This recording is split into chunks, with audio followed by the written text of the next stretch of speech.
সুপ্রিয় শিক্ষার্থী, তোমরা সবাই ভালো আছো? তোমাদের আমি আমন্ত্রণ জানাচ্ছি ন্যাশনাল কলেজ আয়োজিত অনলাইন ক্লাসে। আজকের আমার বিষয় হিসাব বিজ্ঞান প্রথম পত্রের। সেই হিসাব বিজ্ঞান প্রথম পত্রের প্রথম অধ্যায়। এর আগে আমরা এই চ্যাপ্টারটির উপরে 3টি ক্লাস আমি নিয়েছিলাম। ছাড়ও এই চ্যাপ্টারটির উপরে নিচ্ছে ক্লাস। আমি লেনদেন চ্যাপ্টারের উপরে ক্লাস নিয়েছিলাম। গত ক্লাসে আমরা লেনদেন চিহ্নিত করো শিখেছিলাম।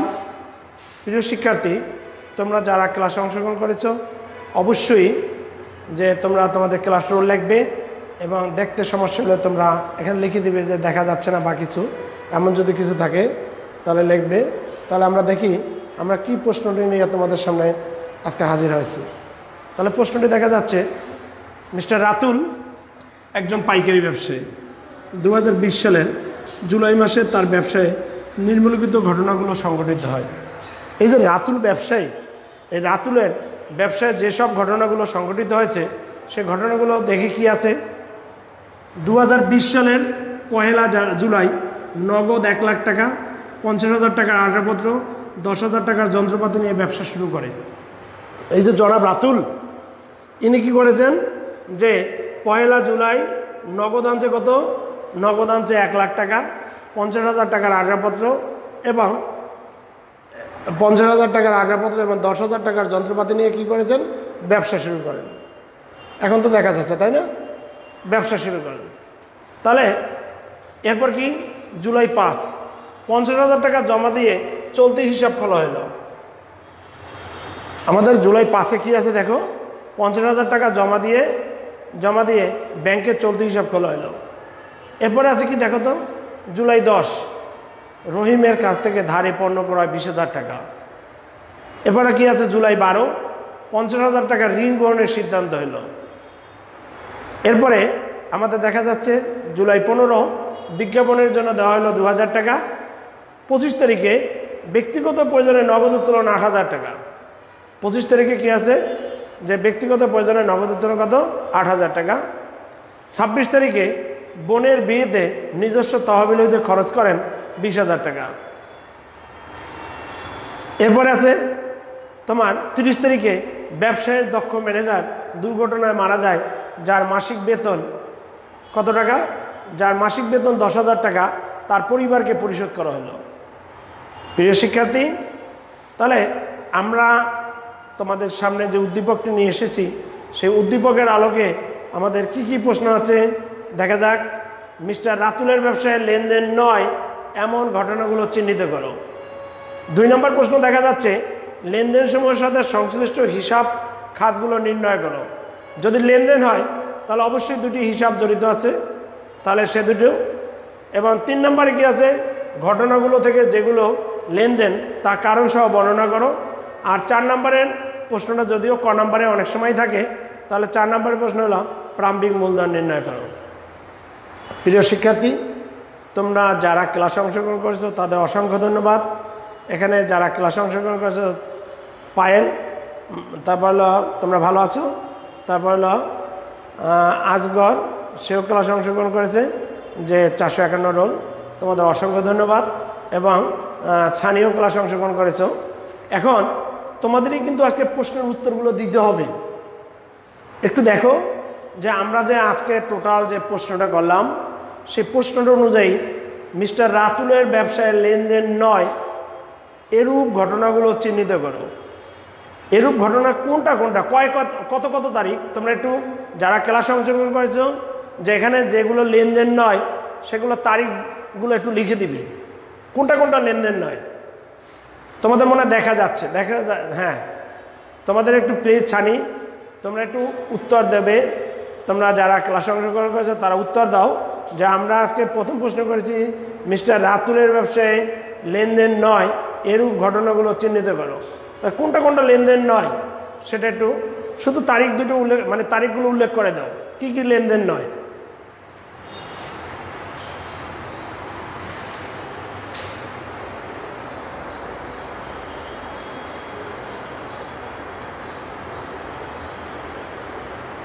যে ঘটনাগুলো লেনদেন নয় সেগুলো উল্লেখ করে দাও। ক নাম্বার?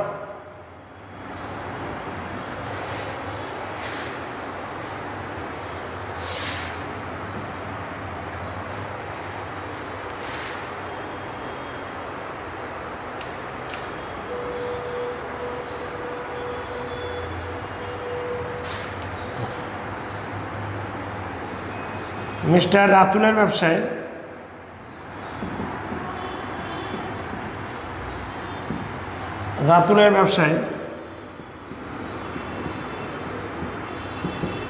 লেনদেন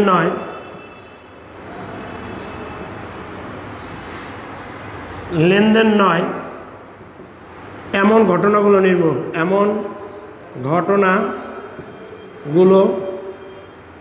নির্মূল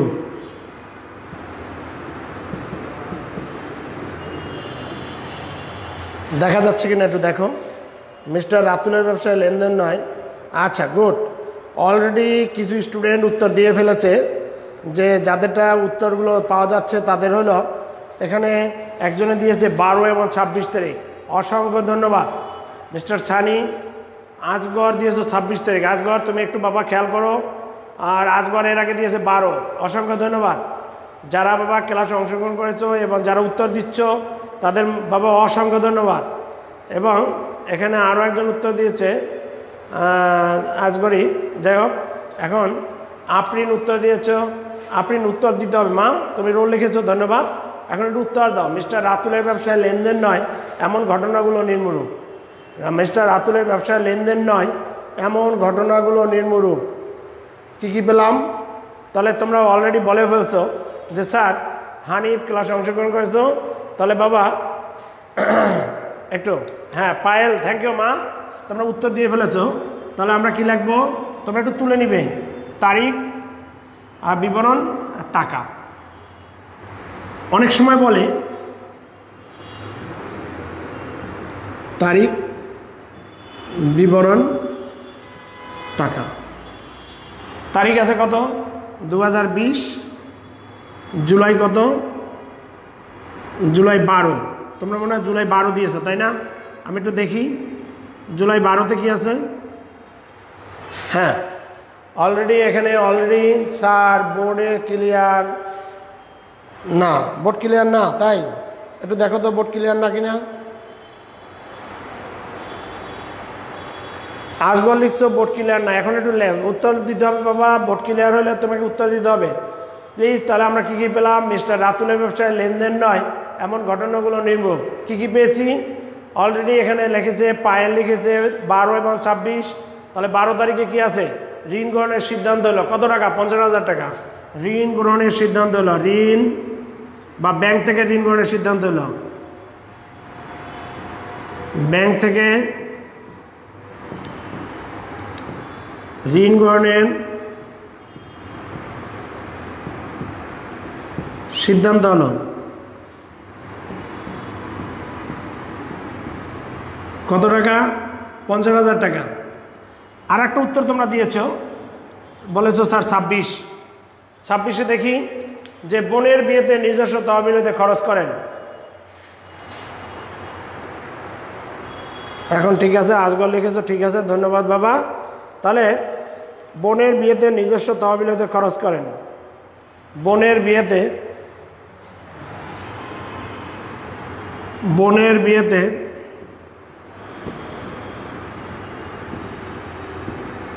নিজস্ব তহবিল হতে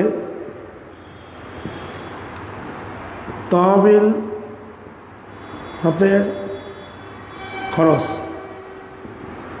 কত টাকা? বোনের বিয়েতে কত টাকা খরচ করছে? 20,000 টাকা। তাহলে হয় কত? 70,000 টাকা।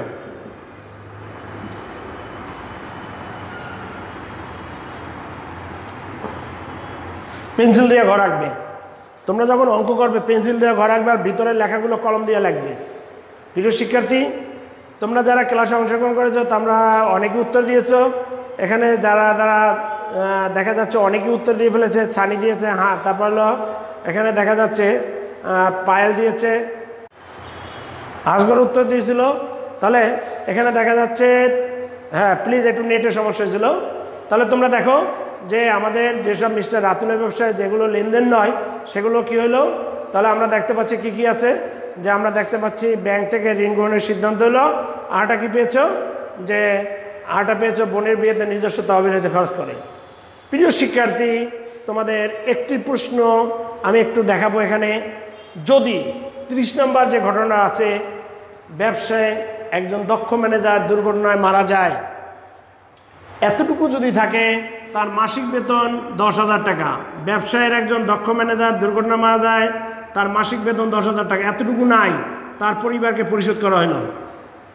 ব্যবসায়ের একজন দক্ষ ম্যানেজার দুর্ঘটনা মারা যায়, যদিও এটা প্রতিষ্ঠানের জন্য একটা ক্ষতিকর বিষয় বা প্রতিষ্ঠানের ক্ষতিগ্রস্ত হবে, কিন্তু ব্যবসায়ের দুর্ঘটনা মারা যায়, তার মাসিক বেতন 10,000 টাকায়, তার পরিবারকে পরিশোধ করা হলো। এই পরিবারকে পরিশোধ করা হলো, এতটুকু যদি শব্দ উল্লেখ না থাকে তাহলে কি লেনদেন হবে কি লেনদেন না?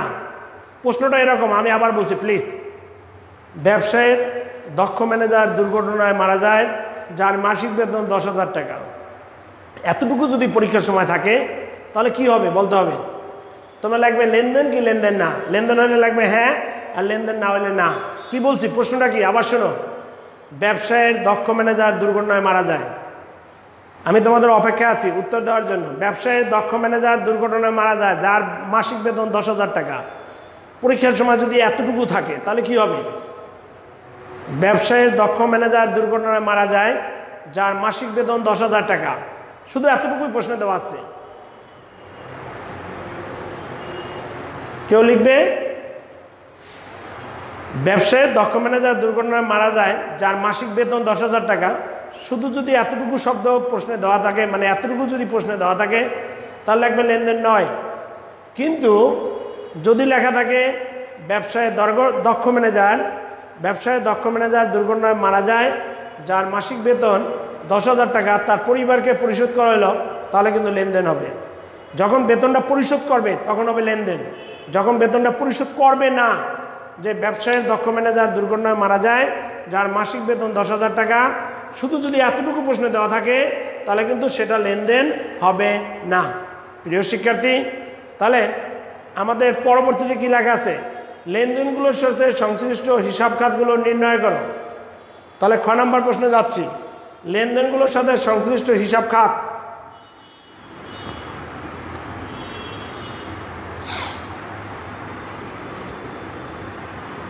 খ নম্বরে কি আছে, লেনদেনগুলোর সাথে সংশ্লিষ্ট হিসাব খাত। লেনদেনগুলোর সাথে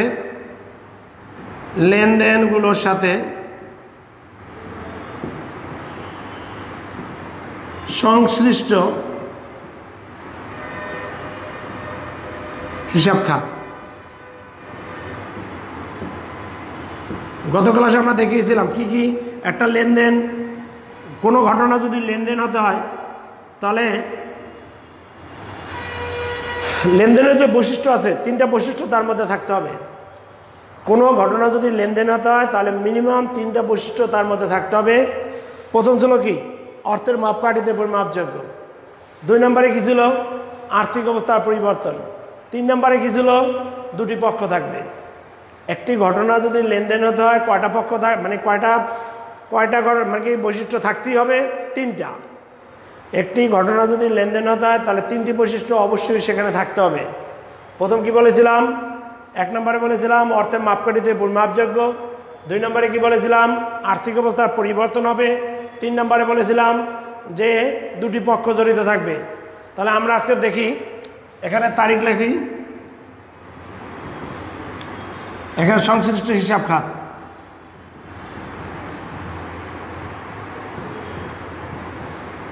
হিসাব খাত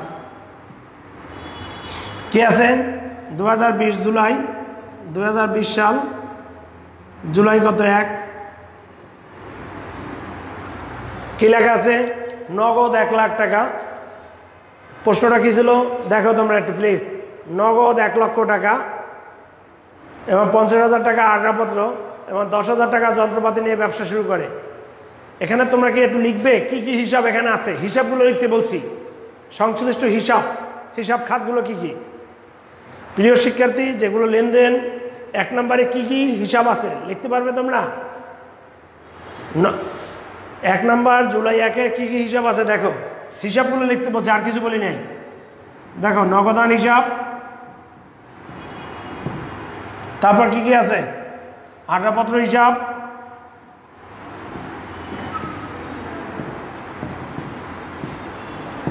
তারপর কি আছে, যন্ত্রপাতি হিসাব,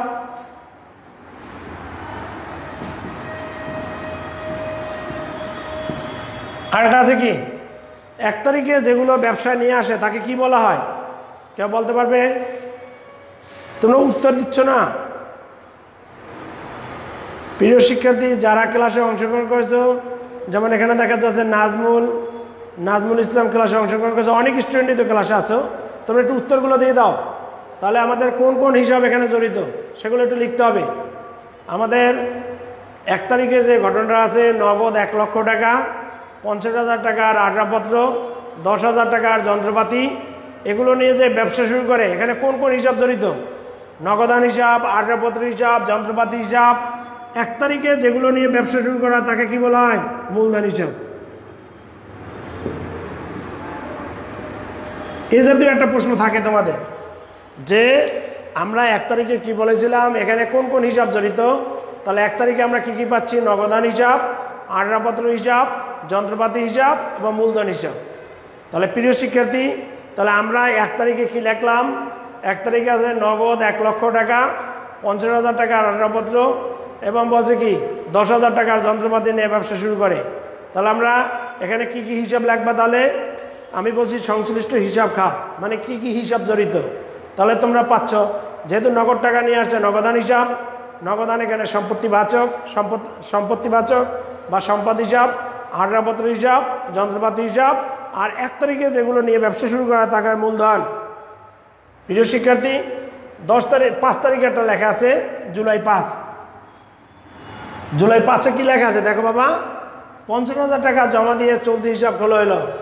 50,000 টাকা যে জমা দিচ্ছে, ব্যাংকে জমা দিয়ে চলতি হিসাব যে খুলছে, তাহলে কে পাইছে টাকা বলো তো? ব্যাংক পাইছে। তাহলে এখানে কোন কোন হিসাব জড়িত তোমরা কি লিখবে? যারা ক্লাসে অংশগ্রহণ করছো তারা একটু লিখে দাও, দেখি কি লিখো। আমি আবার প্রশ্নটা বলছি, 50,000 টাকা জমা দিয়ে ব্যাংকে চলতি হিসাব খোলা হলো। 50,000 টাকা জমা দিয়ে ব্যাংকে চলতি হিসাব খোলা হলো। কি কি হিসাব জড়িত? ব্যাংক হিসাব আর নগদান হিসাব। ব্যাংক হিসাব, নগদান হিসাব। 50,000 টাকা ব্যাংকে জমা দিয়ে হিসাব খোলা হলো। তাহলে এখানে আমরা কোন কোন হিসাব পাইছি? ব্যাংক হিসাব আর নগদান হিসাব। তাহলে আমরা 1 তারিখ গেল এবং 5 তারিখ গেল। তাহলে 1 তারিখে পেয়েছিলাম নগদান হিসাব, আসবাবপত্র হিসাব, যন্ত্রপাতি হিসাব, মূলধন হিসাব। 5 তারিখে কি পেয়েছি? 50,000 টাকা ব্যাংকে জমা দিয়ে হিসাব খোলা হলো। টাকা কে পেয়েছে? ব্যাংক যেহেতু পেয়েছে তাহলে ব্যাংক হিসাব। আর কোন হিসাব? ব্যাংক যেহেতু গ্রহণ করছে তাহলে ব্যাংক গ্রহণ করছে, ব্যাংক হিসাব। আমরা কি দিয়েছি? ব্যাংকে জমা নগদ টাকা, তাই নগদান হিসাব। প্রিয় শিক্ষার্থী, এরপর 10 তারিখে কি আছে দেখি, তোমরা একটু তুলে নিবি। 10 তারিখে দেওয়া আছে দেখি। 10 তারিখে আছে রহিমের কাছ থেকে ধারে পণ্য ক্রয়। 10 তারিখে দেওয়া আছে রহিমের কাছ থেকে ধারে পণ্য ক্রয়।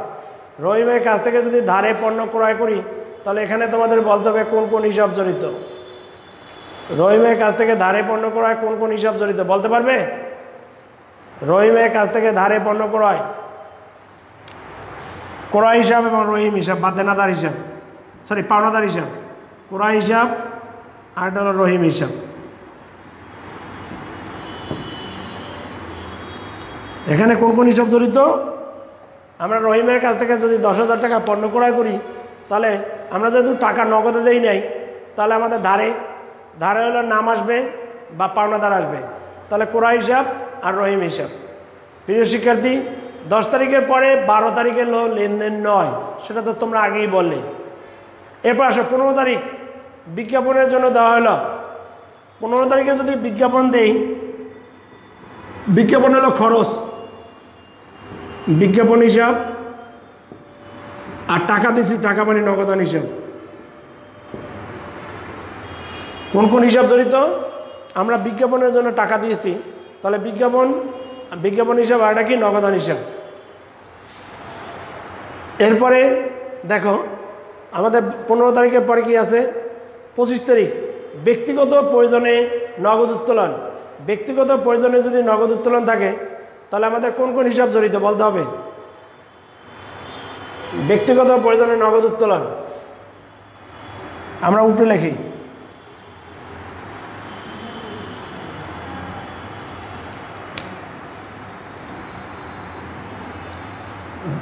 সরি, ব্যক্তিগত প্রয়োজন নগদ উত্তোলন, তাহলে উত্তোলন হিসাব। আর যেহেতু ব্যবসা থেকে টাকাটা নিয়েছে, কে নিয়েছে? মালিক। উত্তোলন কে করতে পারে? একমাত্র মালিক। উত্তোলন হিসাব আর এটা কি? নগদান হিসাব।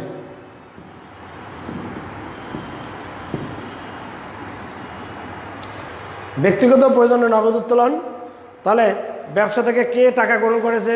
মালিক। তাহলে কি কি হবে? উত্তোলন হিসাব আর এটা কি? নগদান হিসাব। এরপর কি লেখা আছে? 26 তারিখ বোনের বিয়েতে নিজস্ব তহবিল হতে খরচ করেন, এটা লেনদেন নয়। বোনের বিয়েতে নিজস্ব তহবিল হতে খরচ করেন, এটা কি? লেনদেন নয়। 26 তারিখের পর কি আছে? 30 তারিখ ব্যবসায় দক্ষ ম্যানেজার দুর্ঘটনায় মারা যায়, যার মাসিক বেতন 10,000 টাকা। যার মাসিক বেতন 10,000 টাকা তার পরিবারকে পরিশোধ করা হলো। শোনেন তো, শোনা যায় কিনা? শোনেন তো, যে ব্যবসায় দক্ষ ম্যানেজার দুর্ঘটনায় মারা যায়, যার মাসিক বেতন 10,000 টাকা তার পরিবারকে পরিশোধ করা হলো। তাহলে তোমাদের লিখতে হবে 30 তারিখ বেতন হিসাব আর নগদান হিসাব। তাহলে আমরা কি কি পেলাম? তাহলে আমরা দেখি এখানে উত্তরগুলো। আচ্ছা প্রিয় শিক্ষার্থী, তোমরা একটু দেখো তো তোমাদের কোনো সাউন্ডের সমস্যা আছে কিনা, বা তোমরা কিছু লিখছো এখানে আসছে কিনা, আসতেছে না এমন কিছু। তোমরা একটু উত্তর দিবে এখানে একটু প্লিজ। যারা ক্লাসে আছো তারা একটু দেখো তো সাউন্ডের কোনো সমস্যা আছে কিনা।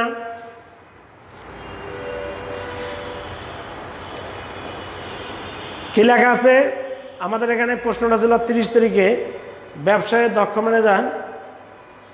দক্ষ ম্যানেজার দুর্ঘটনায় মারা যায়, যার মাসিক বেতন ছিল 10,000 টাকা, পরিবারকে পরিশোধ করা হলো। তাহলে আমাদের কি কি হবে? বেতন হিসাব আর নগদান হিসাব। তাহলে দেখো আমরা প্রশ্নটা করেছিলাম লেনদেনগুলোর সাথে সংশ্লিষ্ট হিসাব খাতগুলো নির্ণয় করো। তাহলে আমরা লেনদেনগুলোর সাথে যদি সংশ্লিষ্ট হিসাব খাত যেগুলো ছিল, তাহলে সেগুলোর মধ্যে কি কি পেলাম একটু দেখো। তাহলে প্রশ্নটা আবার দেখাচ্ছি তোমাদের।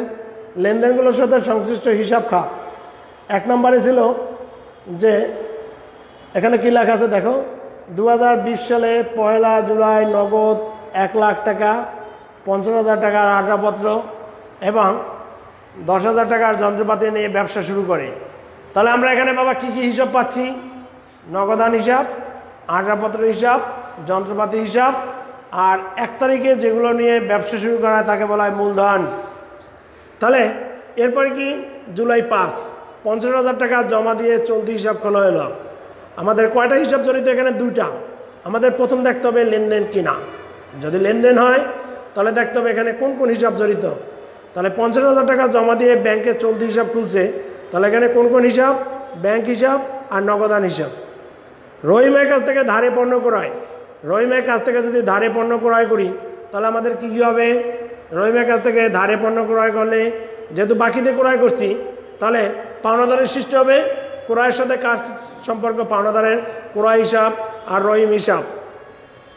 এরপরে আছে 12 তারিখে, আমরা তো আগেই বলেছিলাম ক্রয়ের উত্তর অনুযায়ী লেনদেন নয়। তারপর আছে 25 তারিখে ব্যক্তিগত প্রয়োজনে নগদ উত্তোলন। ব্যক্তিগত প্রয়োজনে যদি নগদ উত্তোলন থাকে, উত্তোলন হিসাব আর নগদান হিসাব। এবার 26 তারিখ বোনের বিয়েতে নিজস্ব তহবিলতে খরচ করেন 20,000 টাকা। তাহলে তোমরাই তো বলছো এটা লেনদেন নয়। প্রিয় শিক্ষার্থী, এবার আছি 30 তারিখে ব্যবসায়ের দক্ষ ম্যানেজার দুর্ঘটনায় মারা যায়, যার মাসিক বেতন 10,000 টাকা। তাহলে মাসিক বেতন যদি 10,000 টাকা তার পরিবারকে পরিশোধ করা হলো, এক্ষেত্রে দেখতে পাচ্ছি এটা লেনদেন। কারণ যেহেতু আমরা বেতনটা পরিশোধ করেছি, তাহলে বেতন হিসাব আর নগদান হিসাব। প্রিয় শিক্ষার্থী, তাহলে আমরা শেষে কী পেয়েছি? বেতন হিসাব আর নগদান হিসাব। এখন দেখো গ নম্বরে আমাদের কি প্রশ্ন করেছিল? গ নম্বরে প্রশ্নটা উত্তর দিতে হবে। গ নম্বরে ছিল ঘটনাগুলো থেকে যেগুলো লেনদেন নয় তার কারণ সহ বর্ণনা করো। কেন লেনদেন নয়? যেগুলো ঘটনাগুলো থেকে যেগুলো লেনদেন তার কারণ সহ বর্ণনা করো। কারণটা দেবে সনাতন পদ্ধতিতে, আধুনিক পদ্ধতিতে আমরা করাই নাই। আধুনিক পদ্ধতি যদি নিষ্কালা সেটা করাতে পারি তাহলে আধুনিক পদ্ধতি দিলেও হবে। গ নম্বরে ছিল ঘটনাগুলো যেগুলো লেনদেন তার কারণ সব বর্ণনা করলো। যেগুলো লেনদেন শিরোনাম অবশ্যই থাকতে হবে, পেন্সিল দিয়ে ঘর আঁকবে আর ঘরের ভিতর কলম দিয়ে লিখবে, পেন্সিলের বাড়তি দাগগুলো উঠিয়ে দিবে। যেগুলো লেনদেন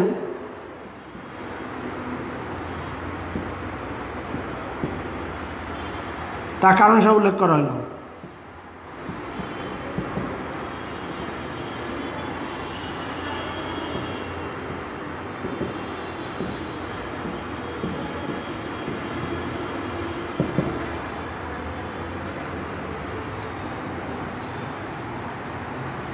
তোমার বেশি পেছানোর দরকার নেই। প্রথম লাগবে তারিখ, লেনদেন কিনা,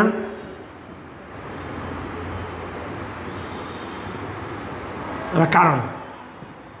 আমরা সনাতনে দেখাবো, আধুনিকে যদি আমরা সমীকরণ পদ্ধতি দেখাতে পারি তাহলে অবশ্যই নেক্সট ক্লাসে দেখিয়ে দিব।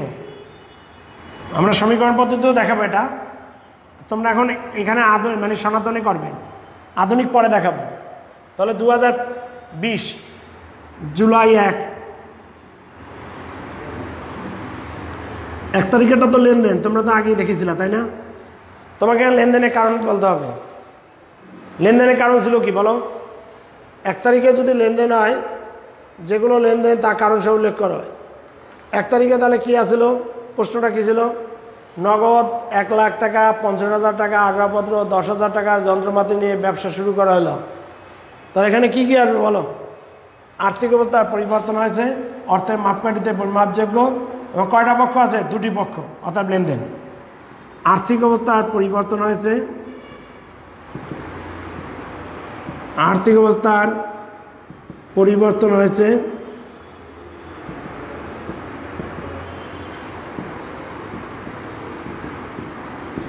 অর্থের মাপকাঠিতে পরিমাপযোগ্য। না, প্রথম লাগবে অর্থের মাপকাঠিতে পরিমাপযোগ্য, তারপর লাগবে আর্থিক অবস্থার পরিবর্তন হয়েছে। প্রথম লাগবে অর্থের মাপকাঠিতে, ওই যে 3টা বৈশিষ্ট্য, অর্থের মাপকাঠিতে পরিমাপযোগ্য,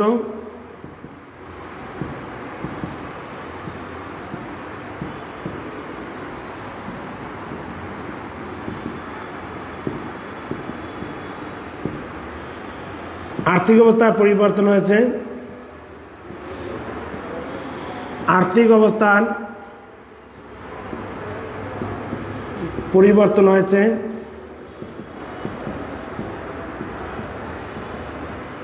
দুটি পক্ষ জড়িত আছে, দুটি পক্ষ জড়িত আছে, তাই লেনদেন।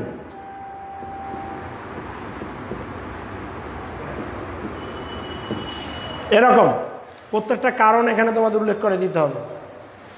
কি লিখেছি প্রিয় শিক্ষার্থী দেখো তো? অর্থের মাপকাঠিতে পরিমাপযোগ্য, আর্থিক অবস্থার পরিবর্তন হয়েছে এবং দুটি পক্ষ জড়িত আছে, তাই লেনদেন। অর্থের মাপকাঠিতে পরিমাপযোগ্য, তারপর কি লিখছি? আর্থিক অবস্থার পরিবর্তন হয়েছে এবং দুটি পক্ষ জড়িত আছে, তাই লেনদেন। এরকম প্রত্যেকটা ঘটনার ক্ষেত্রে কিন্তু তোমাকে পাশে উল্লেখ করে দিতে হবে। 10 তারিখে 10 তারিখে কী লেখা আছে? 5 তারিখে 50,000 টাকা জমা দিয়ে ব্যাংকে চলতি হিসাব খোলা হলো, সেক্ষেত্রেও ওই একই লেখা লাগবে। কিন্তু তোমরা পরীক্ষার সময় কিন্তু এইভাবে টান দিয়ে দিবে না। আমরা অনেকে এভাবে টান দিয়ে দিই, কিন্তু সেটা দেওয়া যাবে না। কারণ এখানে যে কয়টা ঘটনার কথা বলবে সে কয়টা ঘটনা তোমাকে উল্লেখ করে দিতে হবে। 5 তারিখেও ওই একই, যে তুমি লিখবে আর্থিক অবস্থার পরিবর্তন হয়েছে, অর্থের মাপকাঠিতে পরিমাপযোগ্য এবং তাই লেনদেন। দুটি পক্ষ জড়িত আছে, তাই লেনদেন। এখন প্রশ্নটি যদি একটু চেঞ্জ করে আসে, এখানে যেমন প্রশ্নটা ছিল ঘটনাগুলো থেকে যেগুলো লেনদেন তার কারণ সহ বর্ণনা করো। এখন সেটা যদি না করে বলে, এমন প্রশ্ন করে ঘটনাগুলো যেগুলো লেনদেন এবং যেগুলো লেনদেন নয় তার কারণ সহ বর্ণনা করো, তাহলে সেক্ষেত্রে কিন্তু 12 তারিখেরটাও লিখতে হবে। বা ব্যাংক থেকে 50,000 টাকা ঋণ গ্রহণের সিদ্ধান্ত হলো, তাহলে লাগবে লেনদেন নয়। লেনদেন নয়ের পর লাগবে কি? যে অর্থের মাপকাঠিতে পরিমাপযোগ্য, আর্থিক অবস্থার পরিবর্তন হয়নি এবং তাই লেনদেন নয়। তোমাদের যদি যেগুলো ঘটনা, যে ঘটনাগুলো লেনদেন নয় সেগুলোও যদি তোমাদের উল্লেখ করতে বলে, তাহলে সেক্ষেত্রে কিন্তু প্রশ্নটা একটু চেঞ্জ থাকবে। কি চেঞ্জ থাকবে? যে উপরোক্ত ঘটনাগুলোর যেগুলো লেনদেন এবং যেগুলো লেনদেন নয়, মানে কি সেগুলো কারণ সহ বর্ণনা করো। তাহলে কিন্তু তোমাকে যেগুলো লেনদেন না সেগুলো দেখাতে হবে। আর যদি প্রশ্নে বলা থাকে যেগুলো লেনদেন শুধু সেগুলোই উল্লেখ করো, তাহলে সেগুলো উল্লেখ করে দিবে। এরকম তুমি কি করবে? 5 তারিখের পর কি লাগবে? 10 তারিখ রহিমের কাছ থেকে ধারে পণ্য ক্রয়, লাগবে লেনদেন, লাগবে অর্থের মাপকাঠিতে পরিমাপযোগ্য, আর্থিক অবস্থার পরিবর্তন হয়েছে, দুটি পক্ষ জড়িত আছে, তাই লেনদেন। তারপর 15 তারিখে কি? বিজ্ঞাপন, বিজ্ঞাপনের জন্য দেওয়া হলো 2000 টাকা। বিজ্ঞাপনের জন্য যেটা দিয়েছে তাহলে কি? বিজ্ঞাপন হিসাব আর নগদান হিসাব। তাহলে আর্থিক অবস্থা পরিবর্তন হয়েছে, অর্থের মাপকাঠিতে পরিমাপযোগ্য, দুটি পক্ষ জড়িত আছে, এটাকেও লেনদেন বলবা। 25 তারিখ ব্যক্তিগত প্রয়োজনে নগদ উত্তোলন, এটা আমরা কোন কোন হিসাব দেখিয়েছিলাম? উত্তোলন হিসাব আর নগদান হিসাব। তাহলে ওটাও কিন্তু লেনদেন হবে, তাই না? অর্থের মাপকাঠিতে পরিমাপযোগ্য, আর্থিক অবস্থার পরিবর্তন এবং দুটি পক্ষ জড়িত, তাই লেনদেন। প্রিয় শিক্ষার্থী, যদি তোমাদের 26 তারিখের ঘটনাটা লেনদেন নয় যে এটা বলতে হয়, তাহলে লিখতে হবে 26 তারিখে লাগবে লেনদেন নয়, অর্থের মাপকাঠিতে পরিমাপযোগ্য কিন্তু আর্থিক অবস্থার পরিবর্তন হয়নি, তাই লেনদেন নয়। 30 তারিখে কি বলেছিলাম? ব্যবসায়ের দক্ষ ম্যানেজার দুর্ঘটনায় মারা যায়, যার মাসিক বেতন 8,000 টাকা, 10,000 টাকা তার পরিবারকে পরিশোধ করা হলো। তাহলে এখানে বলবে বেতন হিসাব আর নগদান হিসাব, তাহলে এটাকে আমরা লেনদেন বলতে পারি, তাই না? প্রিয় শিক্ষার্থী, তাহলে আমরা সর্বশেষ প্রশ্নে আজকে চলে আসছি। যদিও এই সর্বশেষ প্রশ্নটাও কিন্তু তোমাদের 1 নম্বর প্রশ্ন হিসেবে থাকতে পারে। প্রারম্ভিক মূলধন নির্ণয় করো। প্রারম্ভিক মূলধন হলো 1 তারিখে ব্যবসা শুরু করতে গিয়ে যেসব মূলধন নিয়ে বা যেসব সম্পত্তি নিয়ে ব্যবসা শুরু করা হয় তাকে আমরা প্রারম্ভিক মূলধন বলি। 1 তারিখে যেসব সম্পত্তি নিয়ে ব্যবসা শুরু করা হয় তাকে আমরা প্রারম্ভিক মূলধন বলি। 1 তারিখে যেসব সম্পত্তি নিয়ে ব্যবসা শুরু করা হয় তাকে আমরা প্রারম্ভিক মূলধন বলি।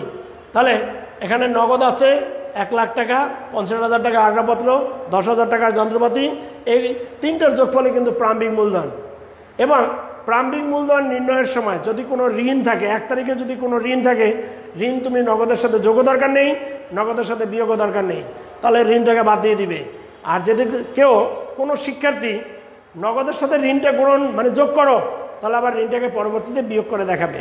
তাহলে আজকের প্রিয় শিক্ষার্থী, আজকাল আমরা যেগুলো দেখলাম ঘটনাগুলো, মানে কি যেগুলো লেনদেন না সেগুলো চিহ্নিত করা, হিসাব খাত চিহ্নিত করা, যেগুলো লেনদেন নয় মানে ঘটনাগুলো থেকে লেনদেনের কারণ সহ, লেনদেন হইলেও কারণ লাগতে হবে, লেনদেন না হইলেও কারণ লাগতে হইতে পারে। এবং আরেকটা কিছু শিখছি প্রারম্ভিক মূলধন। আগামী শনিবার তোমাদের সাথে ঠিক একই টাইমে আবার দেখা হবে। আর তোমরা এই অঙ্কটি প্র্যাকটিস করো, যদি কোনো সমস্যা থাকে আমাকে জানাবে। এবং সবাই ভালো থাকবে এবং সুস্থ থাকবে, স্বাস্থ্যবিধি মেনে চলবে, বাইরে যাবে না, প্রয়োজন ছাড়া, খুবই প্রয়োজন ছাড়া কেউ বাইরে যাবে না। আর তোমাদের কিছু যদি জানার প্রয়োজন হয় আমাকে মেসেঞ্জারে অথবা আমাকে তোমরা ফোন দিয়ে জেনে নিবে। আমি অবশ্যই যথাসাধ্য চেষ্টা করবো তোমাদের উত্তর দিতে। সবাই ভালো থাকো এই আশা রেখে আজকে আমি আমার ক্লাস এখানে শেষ করছি।